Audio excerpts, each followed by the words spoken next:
வெளிப்படுத்துதல் வசனம் வசனமாக 7 சபைகள்.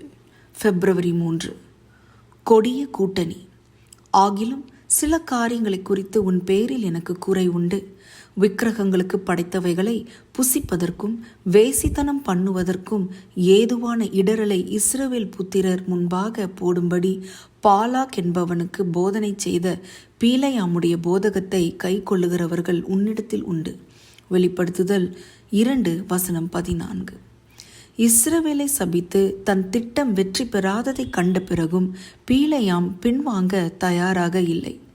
தேவ மக்கள் சித்தீமில் முகாமிட்டிருந்த போது பேராசை கொண்ட அந்த பொய் தீர்க்கதரிசி இஸ்ரவேலர்களை வழி விலகச் செய்ய ஒரு திட்டம் தீட்டினான்.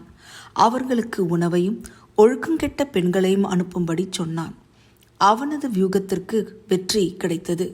இறுதியில் 24,000 இஸ்ரவேலர்கள் அழிந்தார்கள். வனாந்திரத்தில் ஒரே நேரத்தில் அதிக எபிரேயர்கள் இறந்த அனுபவமாக இருந்தது. தேவ கோபத்திற்கு காரணம் பாலியல் ஒழுக்கம் கேடு மட்டுமல்ல, உணவும் சிலை வழிபாடும் சேர்ந்து கீழ்ப்படியாத மனிதர்களை பிற தெய்வங்களுக்கு முன்பாக தலை வணங்கச் செய்தது. தேவ மக்களை உலக மக்களுடன் ஐக்கியப்படுத்துவது, பொய் தொழுகையை மெய் தொழுகையுடன் கலப்பது எப்போதுமே ஆண்டவருடைய கடுமையான கண்டனத்திற்கு ஆளாகி இருந்தது. எனவே பெர்கமு விசுவாசிகளை அஞ்ஞான உலகத்திலிருந்து விலகவும் விசுவாசத்திற்கு உண்மையாக இருக்கவும் எச்சரிப்பதற்கு இதைவிட சிறந்த பழைய ஏற்பாட்டு சம்பவம் எதுவாக இருக்க முடியும்? ஆனாலும் சபை வரலாற்றின் பிரதிநிதித்துவ காலகட்டத்தில் கிபி 323 முதல் 538 வரை தேவ பக்தியற்ற நம்பிக்கைகள் சபைக்குள் ஊடுருவி இருந்தன.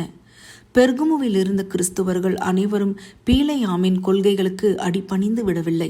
ஆனால் தன் கொள்கையில் சமரசமாகி அஞ்ஞான அரசனான பாலாக்குடன் கைகோர்த்த தேவனுடைய தீர்க்கதரிசியான பீலையாமை போல கொள்கையில் சமரசம் செய்த கிறிஸ்துவ தலைவர்கள் அஞ்ஞான மரபுகளுக்கு அடிபணிந்து திருச்சபையை விசுவாச துரோகத்திற்குள் வழிநடத்தி இருந்தார்கள். சபைக்கும் அரசாங்கத்திற்கும் இடையேயான ஐக்கியம் எப்போதும் ஆவிக்குரிய பேரழிவிற்கு வழிவகுக்கிறது. அது முதலில் திருச்சபையை உயர்த்துவதற்கான ஒரு அற்புதமான வாய்ப்பு போல தோன்றினாலும் இறுதியில் தேவ மக்களை உபத்திரப்படுத்துவதிலும் அவரது பரிசுத்தமான சத்தியத்தை வெளியேற்றுவதிலும் முடிவடைகிறது. சத்தியத்துடன் பொய்யை கலப்பது சாத்தானின் வழி. அவன் அதை அவ்வளவு எளிதில் நிறுத்துவதில்லை. இன்று உலகில் இந்த வியூகம் பயன்படுத்தப்படுவதால் நாம் தொடர்ந்து எச்சரிக்கையாக இருக்க வேண்டும். வெளிப்படுத்துதல் 13 பார்க்கவும். நாம் நம்மை உலகத்திடமிருந்து விலகிக் கொள்ளவும் 1 பேதுரு 2:9 எதிரியுடன் சேர்ந்து ஆவிக்குரிய விபச்சாரம் செய்யாமல் இருக்கவும் தேவன் நம்மை அழைக்கிறார்.